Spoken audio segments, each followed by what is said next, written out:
Hello everybody, we're going to talk about some transformations of linear functions. So I have two equations. We're going to graph and answer up some follow-up questions that talk about what do these two lines have in common and what is different about these two lines. So I already put them in slope-intercept form, y equals mx plus b. If they weren't in slope-intercept form, such as standard form, they don't have y by itself, then I'll probably rewrite it algebraically to get y by itself so I could graph it. Okay, so I have y equals negative 3 over 5x plus 6, which means my y-intercept is 6, so I'm going to put a point there.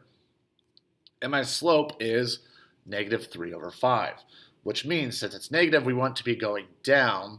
So I'm going to go down 3, 1, 2, 3, and to the right 5, 1, 2, 3, 4, 5. And we're going to continue that trend. Down 3, 1, 2, 3, and over 5. 1, 2, 3, 4, 5. Once we have a few points there, we can line up with a straight edge and graph it. So there's my first line. To the next one, y equals negative 3 over 5x minus 3. So my y-intercept is at negative 3, which is right here. And my slope is negative 3 over 5, which again is downward. So I need to go down 3 and to the right 5. Down 3, 1, 2, 3, right 5. 1, 2, 3, 4, 5. Do that again, down 1, 2, 3, to the right 5. 1, 2, 3, 4, 5.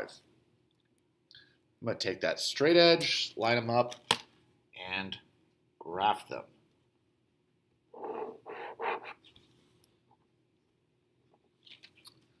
Okay, so looking at those two graphs, we need to figure out what is similar or what do they have in common. Now, when we went through that process, you should have noticed, hey, wasn't the slope the exact same? So the slopes are the same.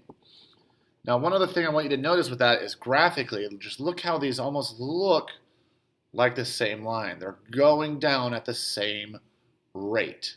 But notice, and this is where we're going to bring in the differences, this line started much higher, where this line started much lower. So what's different was their y-intercepts. So the slopes were the same and y-intercepts. When the slopes are the same, they almost look at the exact same line. They're just located at different spots on the graphs. This is above the center, the origin. This is below the origin. Okay, slopes were the same, different y-intercepts. So on the back here, I have two more problems, and we're going to look at a few other scenarios. So we're going to graph the following, answer the follow-up questions that talk about what do they have in common, what's different. So y equals 2x plus 2. My y-intercept would be at 2. So I'm going to go on my y-axis to positive 2, put a point. My slope is 2, or 2 over 1. So I'm going to go, since it's positive, we're going to go upward. So I'm going to go up 2 to the right 1. Up 2, right 1. Up 2, right 1. Up 2, right 1. Up 2, right 1. Once I have a few points, I'm going to take a straight edge and draw my line. To the next line, y equals negative 2x plus 2. My y-intercept is at positive 2, which is right here on the y-axis, positive 2. My slope is negative 2x, or negative 2 over 1, not the x, it's included in the slope.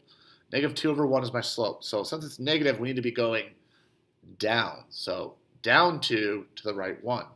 Down 2, right 1. Down 2, right 1. Down 2, right 1.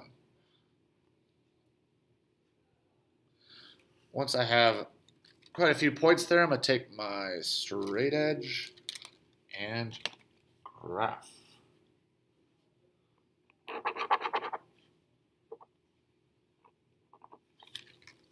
Okay, so we need to talk about what was in common. So in those two processes, we should have noticed things that were in common.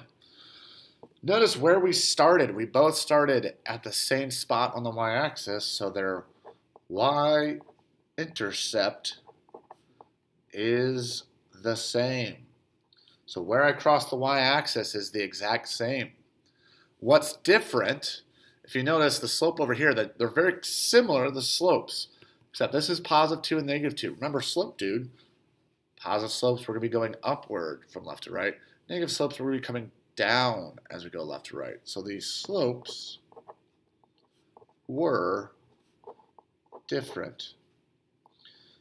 So with transformations, it's always good just to graph them. A lot of us are very visual people. It's a lot easier to see what's going on instead of just staring at equations. Because sometimes these can be in standard form, it makes it very tough to see. So again, I would get them into slope-intercept form and graph them. Sometimes even when you get them to slope-intercept form, you can usually look at these equations and tell the differences. Standard form's a little bit tougher to see. And that was transformations on lines.